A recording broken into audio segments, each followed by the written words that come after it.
25 సంవత్సరాల క్రితం నిన్ను చూడాలని అనే ఒక చిత్రంతో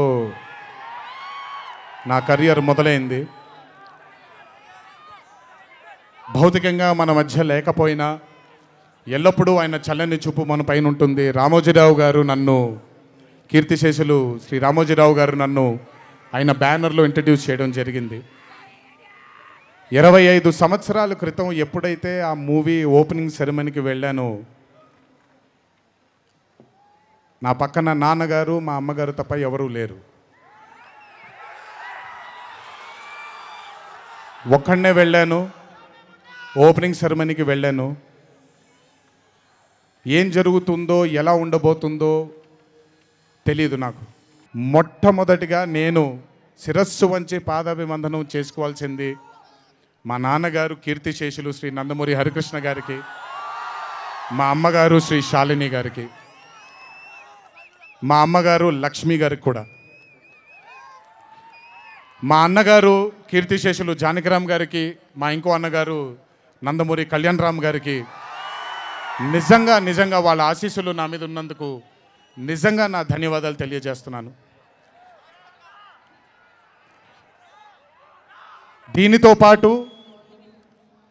నన్ను ఆశీర్వదించిన నిర్మాతలు అందరికీ, నన్ను ప్రేమించి నాకు మంచి చిత్రాన్ని అందజేయాలని నాతో పాటు పోరాడిన, పయనం చేసిన ప్రతి దర్శకుడికి నా శిరస్సు వంచి పాదాభివందనాలు చేసుకుంటున్నాను. Thank you so much. I want to thank all my directors and all my producers and all the technicians of all my movies for supporting me, believing in me, loving me. మీ అందరికి కూడా చాలా చాలా చాలా ధన్యవాదాలు.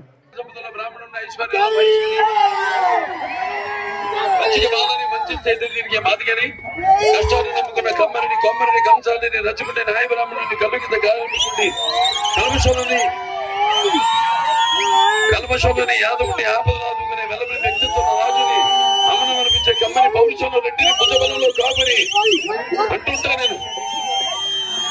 అది అంటుంటేనే నా వెంట్రుకలు నిక్కపడుచుకుంటాయి. అనలేరు ఎవరు. ఇక్కడి నుంచి వస్తుంది ఆమెలోంచి, ఇక్కడి నుంచి కూడా అనలేని వాడు ఉన్నారు. ఇది డైలాగ్ గా చెప్పట్లా. ఇది రామగారు కొడుకునేంత మాత్రం సినిమాల్లో కానీ రాజకీయాల్లో కానీ రాణించాలని లేదు.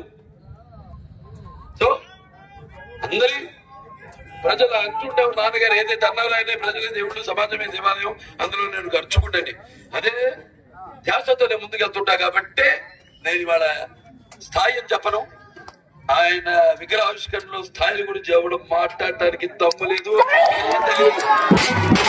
నా అభిమానులు మీరందరూ కూడా ఎన్నో సాంఘిక సంక్షేమ కార్యక్రమాల్లో మీరు కూడా పాల్గొంటున్నారు.